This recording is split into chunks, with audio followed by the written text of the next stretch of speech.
안녕하십니까? 안녕하세요. 이정님 안녕하십니까? 네. 오늘 드디어 저희 게스트로 멋진 오늘 기대하셔도 좋습니다. 개원을 생각하는 의사들을 위한 개원한 의사들을 위한 개고생입니다. 오늘은 직원 얘기를 좀 하죠. 그리고 기회가 되면 고객 관리뿐만 아니라 조직 관리에 대한 얘기를 좀 나눌까 합니다. 사실은 제가 이정희 선생님을 너무 귀하게 모셨는데요. 먼저 소개를 조금 부탁드릴까요? 네, 안녕하세요. 저는 경쟁력개발연구소 소장 이정희라고 합니다. 경쟁력이라고 하면 사실 두 가지 기능이 있거든요. 하나는 혁신하는 기능이고요. 하나는 마케팅하는 기능을 가지고 있으면 경쟁력이 있다 이렇게 표현을 할 수 있습니다. 그래서 저는 그런 걸 연구를 하는데 실질적으로 많이 도움을 드리는 거는 직원들에 대한 어떤 태도 변화, 그 다음에 그것이 조직을 통해서 시너지가 나도록 어떻게 해야 되는지 이런 부분들에 대해서 많은 조직 또는 기업에 병원에 도움을 드리고 있습니다. 만나서 반갑습니다. 너무 반갑습니다. 야, 정말 오늘 기대가 되는데요. 사실 저희가 근데 경쟁력개발연구소라는 이름이 굉장히 낯선데요. 네. 이름을 이렇게 특별히 지으신 이유가 있으세요? 글쎄요, 이제 사실은 사업을 두 개를 하고 있어서 이거는 이제 연구를 하는 부분이고요.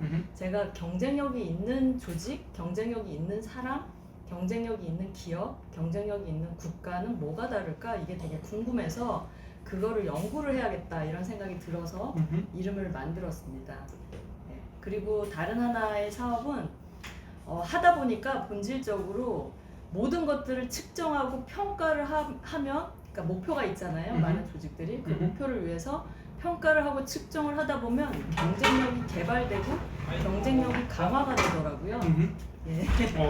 그래서 그거를 평가하고 측정하는 그런 업체, 기업 어세스토라고 해서 하나를 또 만들었어요.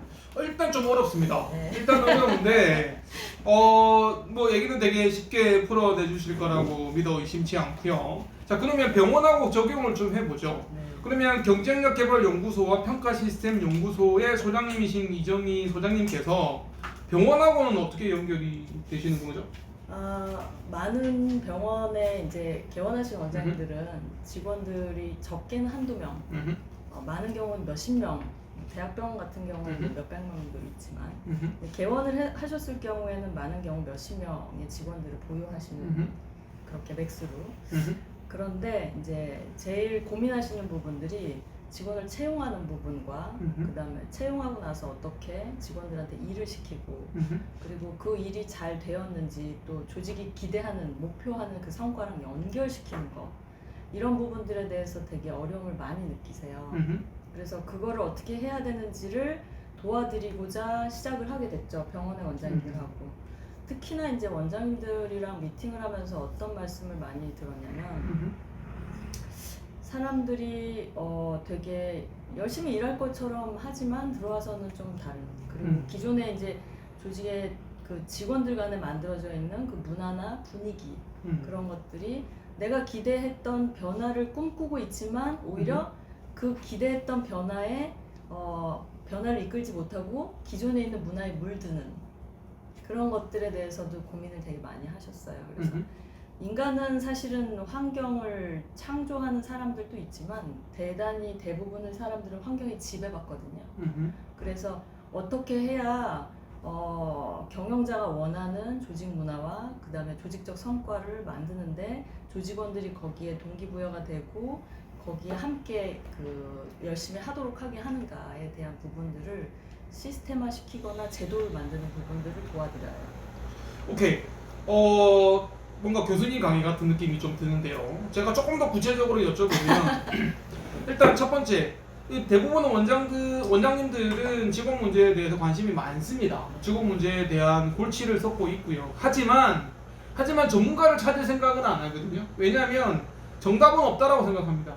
어제도 제가 다른 원장님이랑 같이 이런저런 얘기를 하다가 직원 얘기가 나왔는데 정답 없는 거 아니야? 뭐 답 없는데 뭐 전문가 만나봐서 뭐가 도움이 돼? 라고 얘기하시는데 어떠세요? 정답이 없다기보다 사람에 대한 지식을 모르시는 거죠. 네, 사람에 대한 지식을 모르시는데 저는 이제 세 가지를 알려드리거든요. 하나는 사람은 날리지 워커가 있고 매뉴얼 워커가 있어요. 그러니까 매뉴얼 워커는 매뉴얼, 그러니까 요렇게 진행해야 돼라고 체크를 일일이 다 하지 않으면 그 일을 완수를 못해요, 잘. 그래서 많은 조직들이 매뉴얼 워커를 다루기 위해서 일에 대한 매뉴얼들을 만들거나 이게 다국적 기업들을 보면 그렇거든요.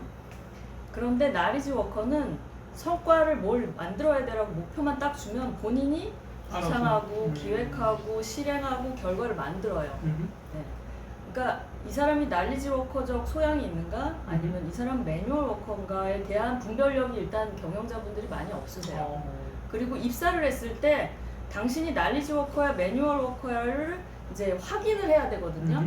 그러니까 그걸 가르쳐주고 당신은 시키는 일을 잘하는 사람입니까? 아니면 뭔가 성과를 만들거나 뭔가 창조적인 것 또는 변화를 만들거나 이런 것들을 좋아하고 잘합니까? 라고 물어봤을 때 사람들이 자기 성향을 얘기해요. 저는 변하는 거 싫어해요. 저는 뭔가 새롭게 만드는 거 싫어해요. 뭐 저는 안정적인 거 좋아하고 했던 거 반복하는 거 좋아해요. 자기 성향을 얘기해요. 아 저는 뭔가 이렇게 새로운 걸 하지 않으면 재미가 없어요. 그리고 뭔가 도전적인 거, 그다음에 내가 뭔가 개척하는 거 이런 걸 좋아해요. 이렇게 자기 성향을 얘기해요. 그러니까 우리는 그거를 이제 MBTI 같은 것들을 하기도 하고 다양하게 그 사람의 성향이나 뭐 성격이나 이런 걸 분석하는데 그냥 비즈니스의 세계에서는 제일 중요한 요인은 그 사람이 매뉴얼 워커인가 나리지 워커인가를 딱 구별하는 게 일단 1차 조건이에요. 왜냐하면 나리지 워커가 아닐 경우에는 이것 좀 한번 해보면 어때? 뭔가 새로운 변화나 또는 매출을 올린다거나 뭐 이런 걸 얘기했을 때 굉장히 힘들어하거든. 못하고 힘들어하고 저런 걸 왜 나한테 시키지? 난 그걸 하러 들어온 게 아닌데 이런 생각을 하죠. 그러면 그 사람은 그거를 할 마음이 있는 것도 아니고 그걸 할 수 있는 능력이 있는 것도 아니에요. 그래서 사람을 일단 보는 부분에 있어서 인지를 잘 못하시면 사람 다루기가 어렵죠. 그리고 그들을 어떻게 리드해야 되는지도 어려울 수밖에 없어요. 답은 있는데 그 답에 대한 부분들을 명확하게 모르시는 거죠. 답은 있으나 오케이 아까 세 가지 얘기 말씀하셨는데 일단 더 얘기 다 하셨고 자, 두 번째 저의 우리가 이제 인트로덕션이니까 네. 굉장히 깊이 들어간 느낌이 살짝 들어서 다시 빠져나오면 오늘 너무 기대가 됩니다. 오늘 너무 재밌을 것 같고요. 자, 그 작은 병원의 원장들 직원 3명 뭐 많아야 5명 정말 많으면 8명 정도 되는 작은 소규모의 병원도 답을 주시나요? 답을 드릴 수 있죠. 네, 근데 이제 작은 병원의 원장님이실 경우 원장님께서 일부 나리지 워커 역할을 하셔야 돼요. 그러니까 예를 들자면 직원이 3명 내지 5명이 있으면 얘한테는 무슨 일을 시키고 얘를 어떻게 체크하고 얘한테는 무슨 일을 시키고 이걸 어떻게 체크하고 이 부분에 대한 것들을 관리하실 수 있으셔야 되죠. 만약에 관리자가 있으면 그 관리자가 나리지 워커여서 그 친구와 직원들을 일일이 시키고 결과를 체크해도 되는데 직원이 너무 적을 때는 그런 직원들이 잘 안 오려고 해요. 답이 없다 그랬단 말이에요. 지금 문제는 답이 없다. 차근차근 오늘 그 답을 찾아보도록 하고요. 이 영상을 다 보실 때쯤 되면 답을 찾으실 수 있겠죠? 네, 판단하실 수 있겠죠. 판단. 사람에 대한 판단을 일단 좋습니다. 하시면. 답을 못 찾으신다면 여기 아래로 연락을 하시면 우리 이상규 소장님이 분명히 답을 주실 것 같고요. 사실 오늘 어디까지 얘기가 풀어낼지 뭐 모든 걸 다 까발려 주실지 아니면은 뭐 낚시를 위한 멘트만 남겨주실지는 가봐야 되겠습니다만 제가 잘 답을 유도를 해보도록 하겠습니다. 사실 대본이 없이 진행되는 거라 우리 뭐 만난 지 10분 만에 바로 촬영을 시작을 했거든요. 뭐 살아있는 저희 개고생입니다. 첫 번째 저희 질문은 뭐냐면 직원은 파트너인가? 직원은 파트너죠. 맞죠? 저는 이렇게 표현하는 게 더 좋을 것 같아요. 우리는 이제 고객이란 표현을 쓰잖아요. 환자들한테. 네. 그런 단어를 조금 꺼려 하시는 분들. 무조건 쓰셔야 됩니다. 환자라고 쓰시면 안 되고요. 네. 네, 아마 개고생 보시는 분은 고객이라고 생각하실 거예요. 예. 네, 환자를 어떻게 고객이라고 얘기하냐니 씨 너무 비지 이런 생각을 하시는 분은 아니실 거예요. 예. 네. 어쨌든 다 다르니까 사람마다 생각이 다 다르고 그러니까. 근데 이제 우리는 이제 의료 서비스도 일단 서비스고 그리고 고객 환자를 이제 고객으로 바라보는 관점이 있으신데 저는 직원을 내부 고객이라고 보시는 게 더 정확하지 않을까 싶습니다. 그러니까 언제든 떠날 수 있고 그리고 언제든 뭐 나를 위해서 되게 노력해 줄 수 있고 그렇지만 그들도 나와 함께 하는 고객이 아닐까라고 생각하시는 게 훨씬 더 편하실 것 같아요. 마음을 직원들을 대하는 마음을. 파트너라는 표현은 조금 더 관계가 깊은 관계?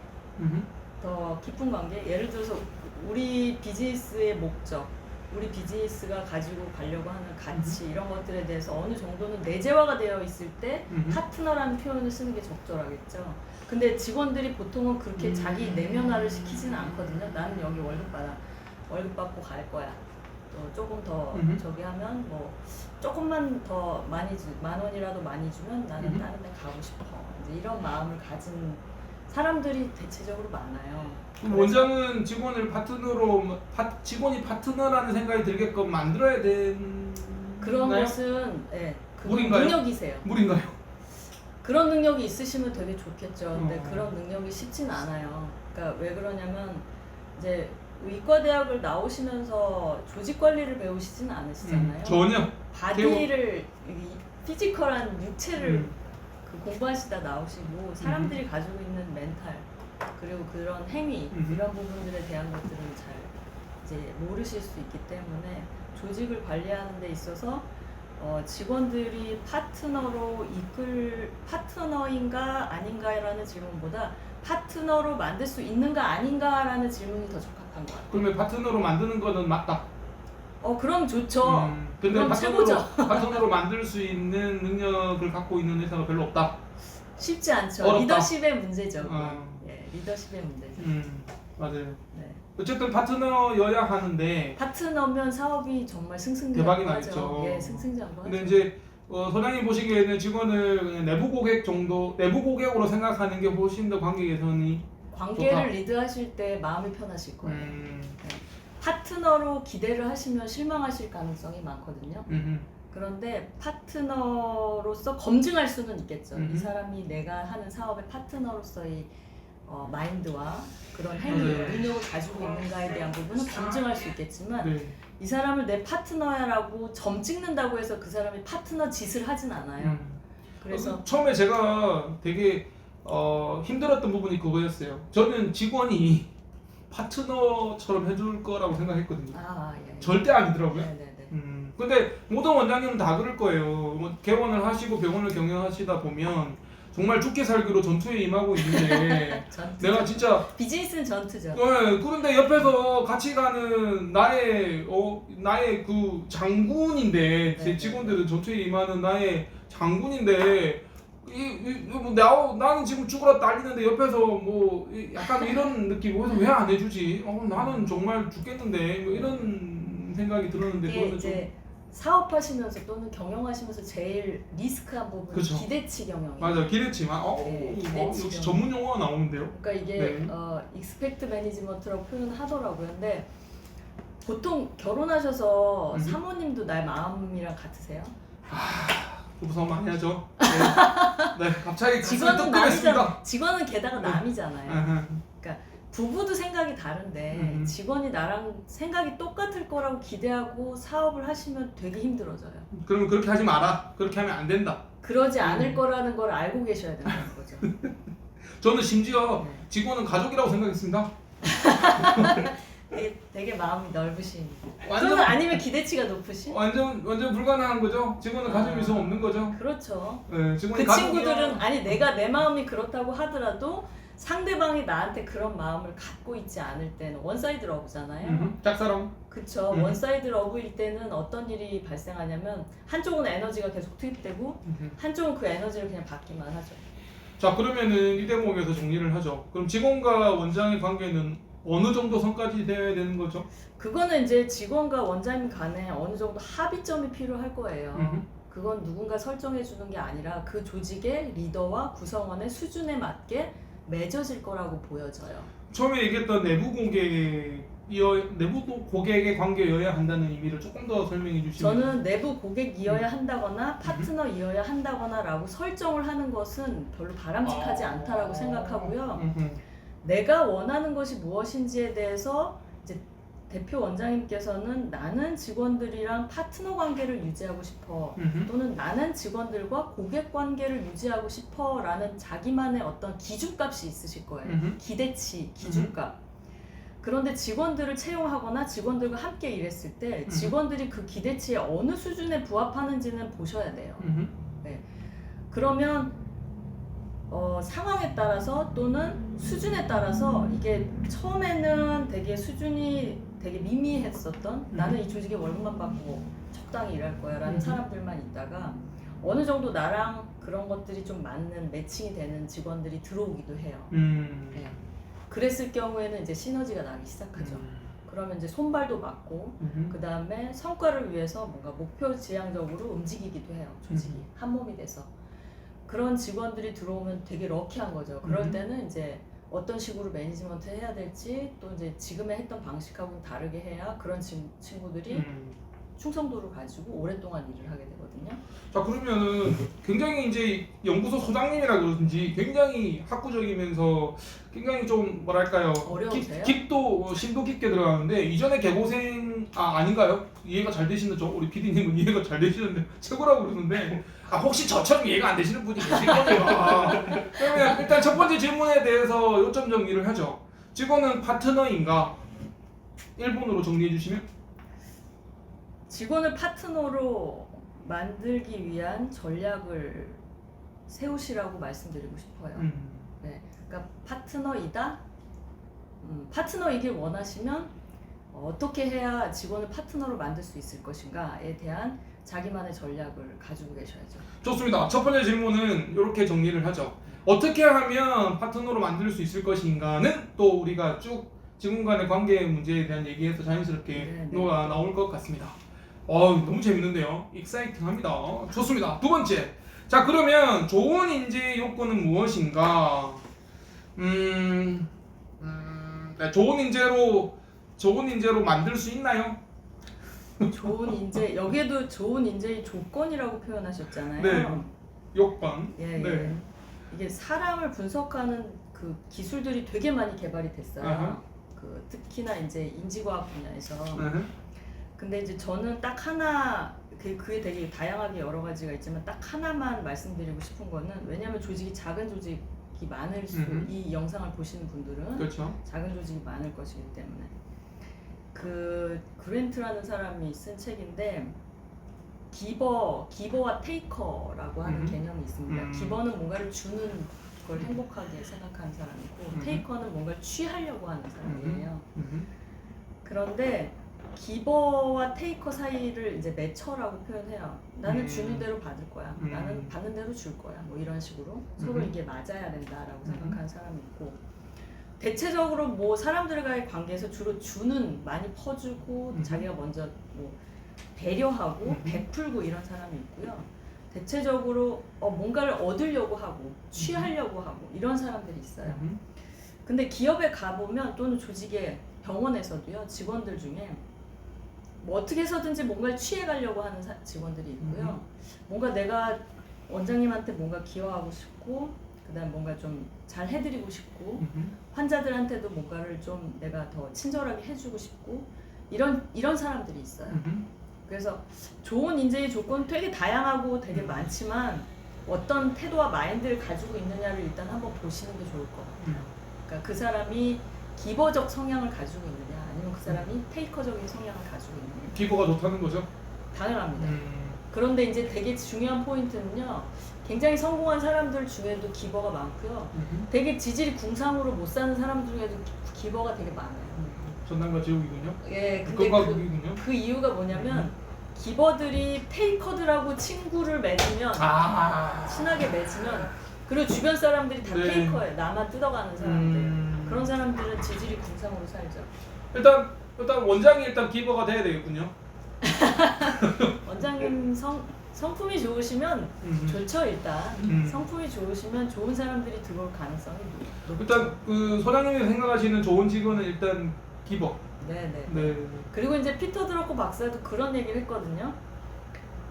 당신이 뭔가를 얻기 이전에 조직에 기여할 걸 한번 생각해봐 라는 메시지를 준 적이 있어요. 그러니까 그분은 워낙 좋은 얘기를 많이 해가지고요. 그쵸. 네. 근데 그래서 인간관계뿐만 아니라. 채용을 하실 때도 이런 거를 여쭤보시는 것도 좋을 것 같아요. 당신이라면 우리 병원에 뭘 기여했으면 좋겠어? 어떤 부분을 개선했으면 좋겠어? 당신이 우리 병원에 왔더니 어떤 것들을 당신이 공헌할 수 있을 것 같아? 라는 것들을 물어보시면 다양한 이야기 또는 질문에 대한 대답을 못하는 사람 뭐 이런 것들을 보실 수 있을 거예요. 그걸 보면 이 사람이 가지고 있는 평상시에 그런 마인드, 평상시에 어떤 그런 관점 이런 부분들을 확인하실 수가 있죠. 사실 이 대목에서 우스갯소리로 좀 말씀을 드리면 어제 제 원장님이랑 이런 얘기를 나누다가 농담삼아 그런 얘기했어요. 우리는 지원해 준 것만 해도 감사하다. 우리 병원에 오겠다고 하는 사람만 해도 감사하다. 아무도 외과에 안 오려고 한다. 힘든 과에 지원해 준 것만 해도 우리는 뭐 사람을 가리지 않는다. 그냥 지원해 주면 무조건 땡큐다. 그 현실일 수도 있습니다. 아니 뭐 저도 많이 듣는 말씀이시지만 네. 어떻게 해야 됩니까? 그러면은 예를 들면 정말 어렵게 한 사람이 지원을 했는데 내가 볼 때는 진짜 좋은 사람 아닌 것 같아. 안 뽑아야 됩니까? 저라면 안 뽑아요. 아 힘들어도. 이가 없으면 잇몸으로 씹지 썩은 이를 꽂아 놓을 필요는 없다고 봐요. 근데 이제 그것 때문에 개고생을 하시고 나중에 이제 그거를 어떻게 해결해야 될지 난감해 하시는 걸 되게 많이 봤거든요. 그러니까 사람이 물론 되게 중요하고 필요하고 그런데요. 제대로 된 사람이 필요한 것이지 나를 힘들게 하고 조직을 힘들게 하고 고객을 힘들게 하는 사람이 필요한 건 아닙니다. 사실은 이런 공식적인 자리에서 얘기를 좀 하기 껄끄럽습니다. 미꾸라지 한 마리가 병원을 완전히 엉망으로 만들어 놓는 경우도 사실 있습니다. 뒤통수 치는 직원 있고요. 한번 잘못 들여서 폐가망신하는 병원 있습니다. 이런 건 삭제하실 거죠? 아닙니다. 우리 피디님이 알아서 해주실 건데, 사실은 그래서 저는 얘기하신 이정희 소장님 말씀하신 그런 부분은 굉장히 좋네요. 사실 제가 개고생에서 좋은 인재 요건으로 굉장히 많은 얘기들을 언급을 했어요. 네. 왜냐면 제가 150권의 책을 읽으면서 가까이의 책들에서는 이런 인재가 좋은 인재라는 얘기들을 참 많이 했는데 종합하다 보니까 이 인재의 요건이 한 10가지가 넘는 거죠. 근데 많죠. 사실 그거를 다 충족시킬 수 있는 사람은 하나도 없고 불가능하고 저 역시는 안 되고. 근데 오늘 딱 한마디로 기버. 네. 그리고 저는 이제 원장님들한테 그런 말씀을 드리고 싶어요. 사람 뽑기 어렵지만 이것 역시 인내의 힘이에요. 그러니까 좋은 사람이 올 때까지 기다릴 줄 아는 것도 능력입니다. 인내심이 별로 없어요.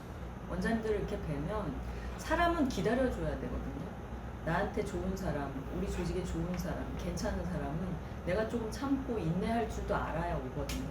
그런 것들에 대해서 조금은 여유를 가지실 필요가 있을 것 같아요. 그러면 이 기버인 직원을 어떻게 관리해야 되죠?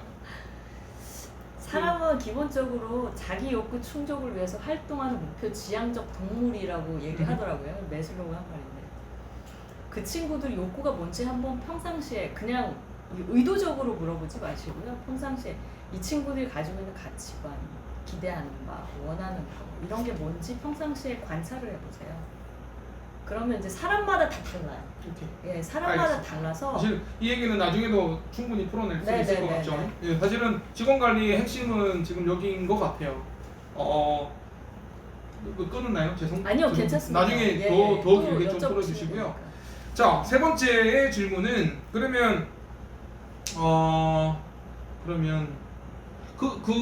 그런 얘기 있었던 것 같아요. 뭐 다람쥐를 뽑아야지 토끼를 뽑아서 다람쥐로 훈련시키는 건 불가능하다.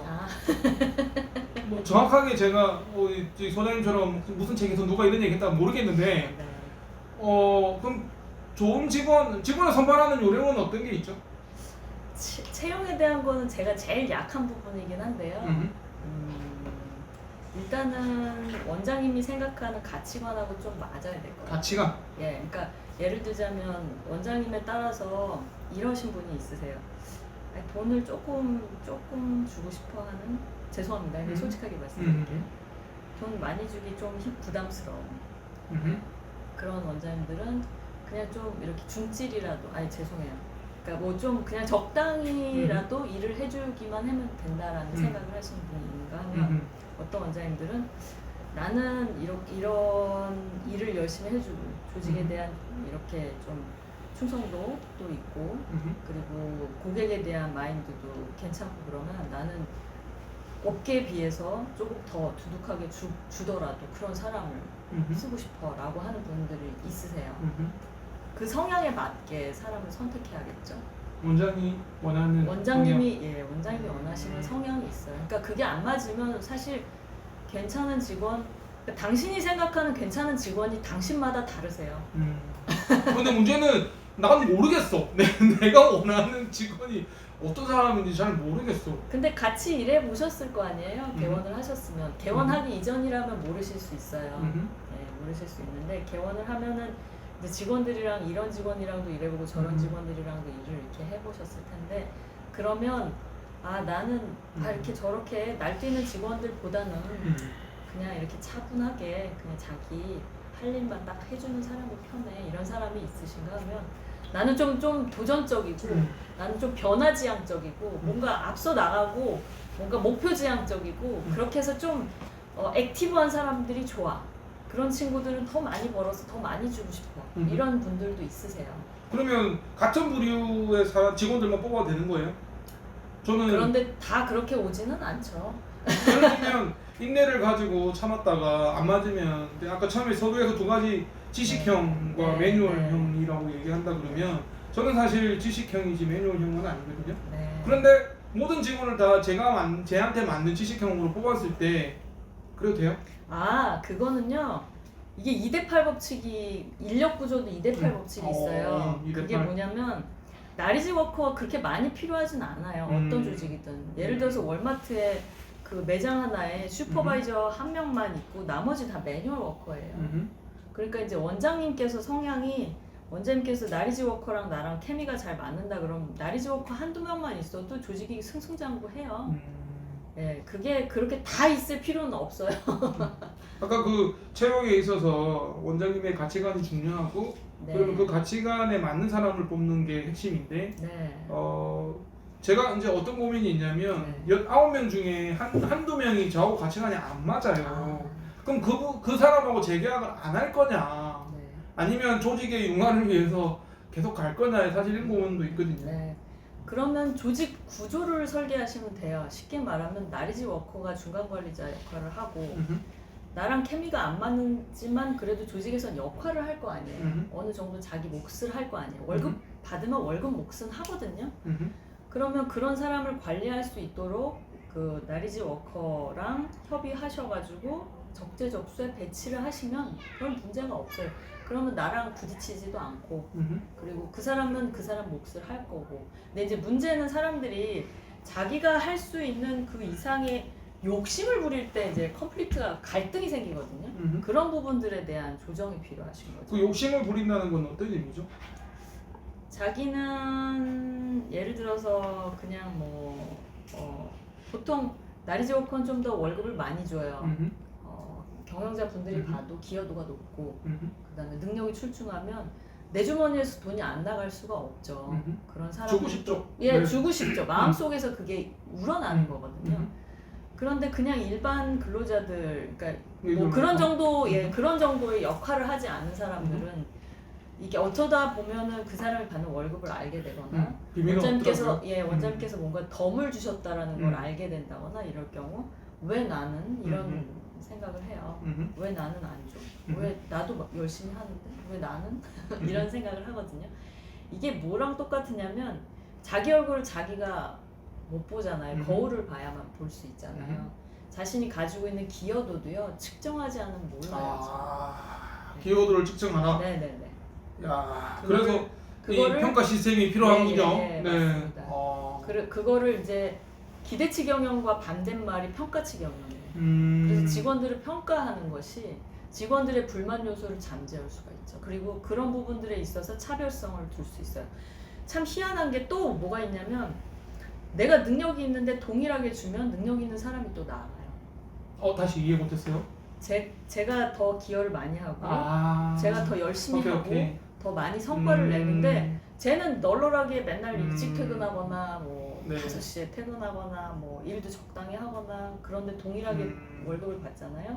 다른 데 그치. 가려고 저 같아도 그래요. 네. 짜증나요. 그래서 인간은 두 가지 되게 이율배반적인 성향이 있는데 평등을 지향하기도 하지만 차별화도 원해요. 그러니까 내가 뛰어났을 경우는 차별화를 기대하고요. 내가 좀 모자란 듯하면 평등을 기대해요. 야, 이거는 너무 인문학적인 얘기까지 갑니다. 이거는 뭐 경제 얘기까지 가야 되는데. 아니 근데 우리 비즈니스 세계에서 일어나는 일이에요. 알겠어요. 예, 매일매일 부딪혀요. 네. 내가 직원을 쓰면 이 이론들을 모르면 굉장히 힘들어지는 거죠. 평등과 능력. 저는 사실 능력 위주인데 저는 인센티브도 능력제로 주거든요. 잘하셨어요. 그런 나중에 성향의 사람이 이제 오는 거죠.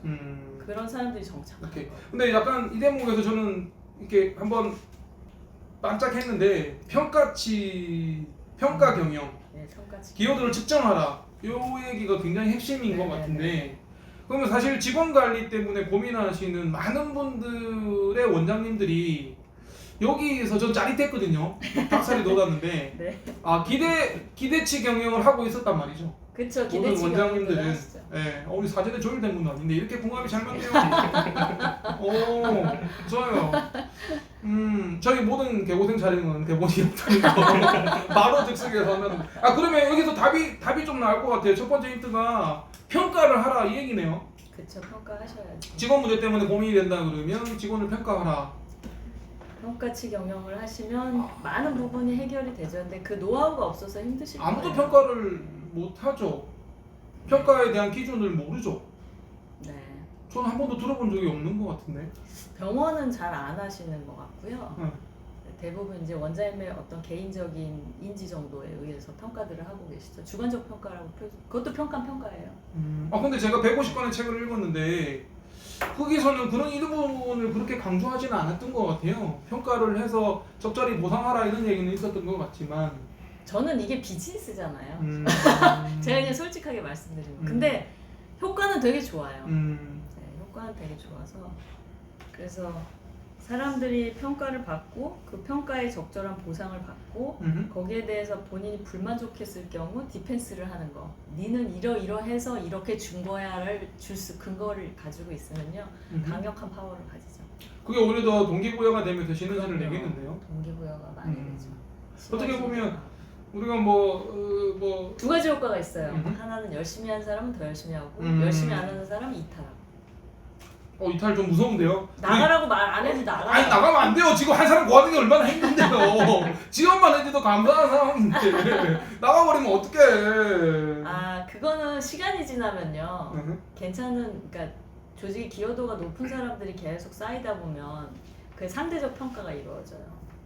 근데 어떻게 보면 약간 팀워크랑 좀 반대되는 개념인 것 같기도 해요. 팀워크를 만들도록 구조화를 또 시켜야죠. 또 좋습니다. 이제 팀워크 얘기 또 하고요. 그거는 또 다른 조직 카테고리. 관리 카테고리로. 너무 재밌습니다.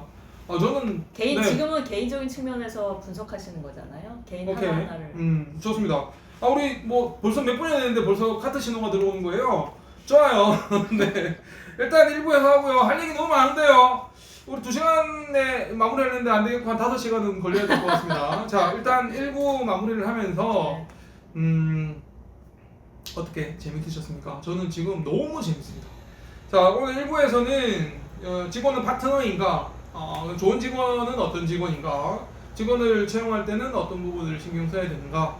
라는 얘기를 나눴는데 저는 이거 다시 보기 한 3번은 해야 될 것 같아요. 너무 재밌고요.